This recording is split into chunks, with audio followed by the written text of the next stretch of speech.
I get to the reception. And this is the power of a receptionist. Let me just tell you how. A receptionist can change someone's life. A receptionist changed my life.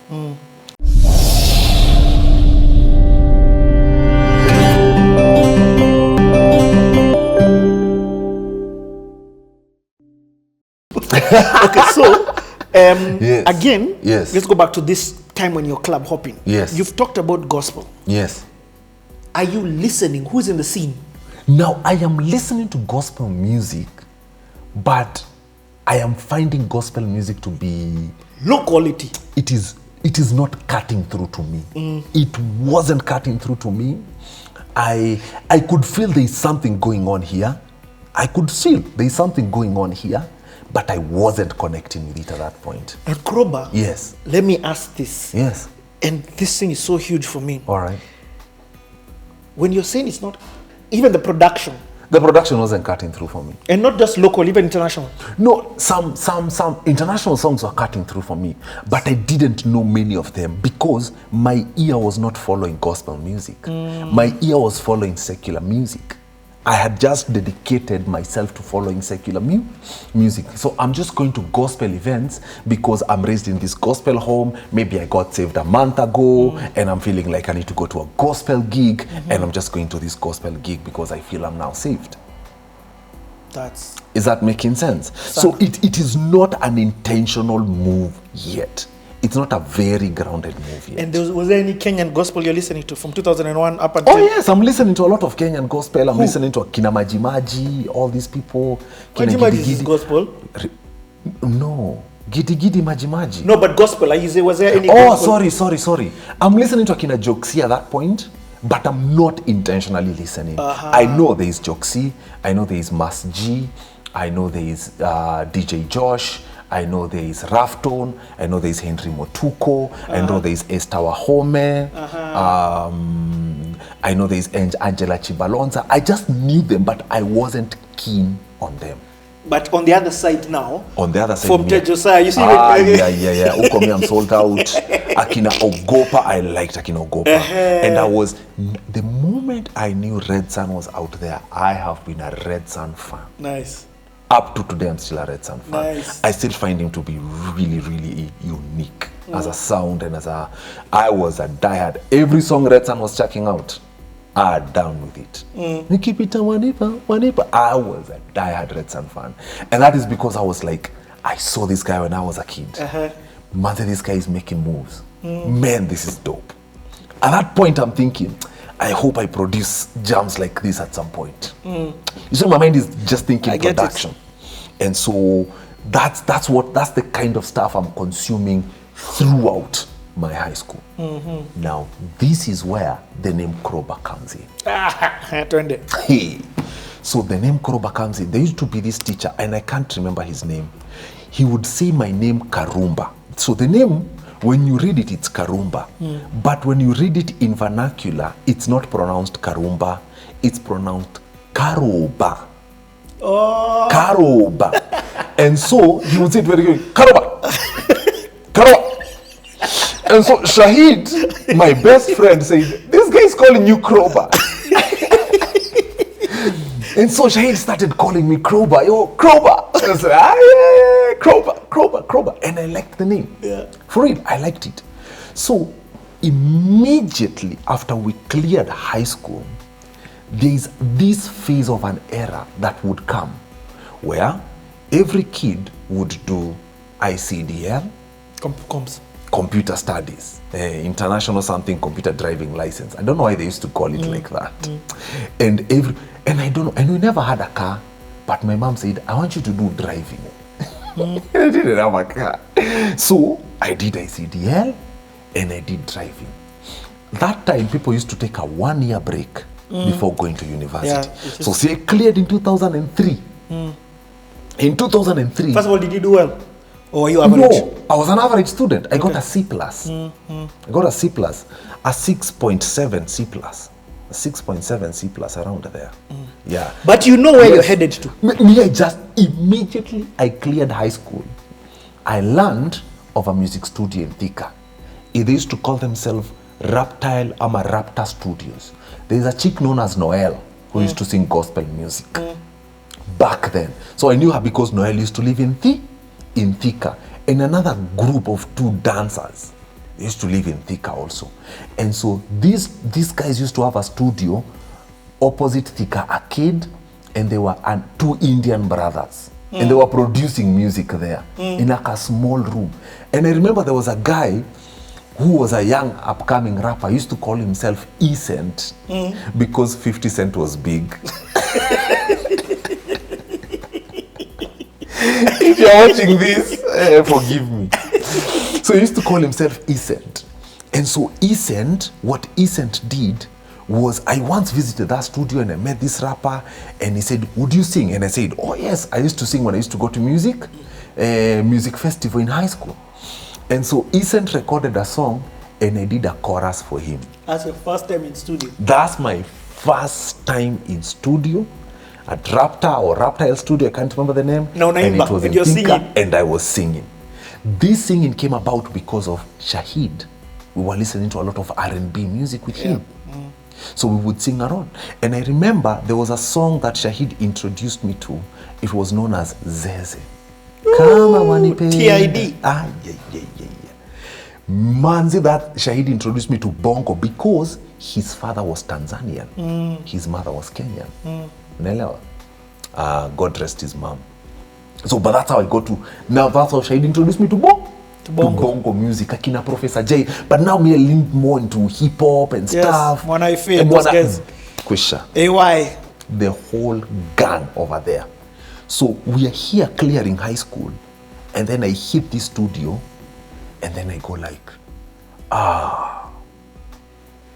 I need to know how this thing works. But for me to know, looks like I need to write songs so that I can hit this studio more. So guess what I did in the first, so we finish in November. The whole month of December, I am writing songs, going to that studio, begging for those songs to be recorded. No way. None of them were ever recorded. But I would just write R&B songs. I knew I couldn't rap. I could feel, my rapping is not coming through. But singing, I feel like I can sing. And so I would write these songs. And then I remember I used to have a folder, and I wrote and I put a stick on that folder, and I wrote it First Steps. And I said, if I ever record these songs, my first album is going to be First Steps.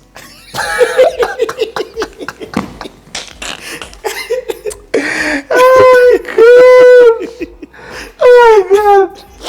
So I remember writing these songs and begging these Indian guys to record them. And I was broke as hell. And my mom would sense this guy is liking music, but he wasn't for it. My mom would sense it. Your mom wasn't for it? My mom wasn't for it. Okay. My mom wasn't so down on my throat that don't do it. But I could tell she was hesitant. And so my mom said, the following year when 2004 kicked in, my mom said, I want you to look for something you can do because end of this year, you are going to join Strathmore. Why? Because they knew I was good in math. Accounting. I had passed math and I had passed my accounts paper. So they just knew. Him and my dad knew. My mom and my dad knew this kid is good with numbers, so he's going to do accounting. Okay, so that was the most logical decision, the most sane and grounding move to make at that point. And your number 3 option. And my number 3 option. So that means, how do I pursue my music production option in Kenya? I didn't see how to pursue it. So they told me, look for something to do. So I started looking for radio production schools. Anything that Now you've got number 2. Sasa I'm going to my number 2 option because I have a 1-year gap. Yes. And so I'm going around, I'm going to KMTC, going to Daystar, going to USIU, looking for any radio production course. And I did find they had radio production courses. But one day I'm chilling at home in March 2004. NTV is a brand new station. I think it was either 1 or 2 years old. And they have this advert run on NTV that there's this company known as Homeboyz, and they've opened a DJ school and music production school. No way. goosebumps all over my body. We're there seated with my mom in the evening, we see that advert. No way. And I go like, man. And I remember that NTV advert that used to look like a shield and an N in. I can even see the logo, and then that Homeboyz advert runs. And I go like, this is what I want to do. And my mom says, okay. So you tell her, you don't think I tell her. I told my mom. My mom always knew I wanted to do music production. Yes. Then he says, okay, do this. You go to that school tomorrow and come with your brochures. Okay? My mom doesn't fight it. My mom is hesitant but doesn't fight it. So my mom gives me bus fare from Thika all the way to Baricho Road. So mimi huyo, take myself to Baricho Road. I get to the reception. And this is the power of a receptionist. Let me just tell you how. A receptionist can change someone's life. A receptionist changed my life. I land there, I find this receptionist. I say, I am here to get the brochure for music production. The receptionist goes under her desk, pulls 2 brochures out, gives me a music production brochure and a DJing brochure. I push the DJing brochure to her and I say, this is the one I want. The lady responds and says, read it. I say, I want to do music production. Do you know the next line she says? The best music producers in the world were fast DJs. People like who? Timbaland and Dr. Dre. I go like, what? Both brochures, sit down, read both of them. I go like, thank you. And I carry both of them. What? Okay. This is you insane. can imagine what is running through my mind.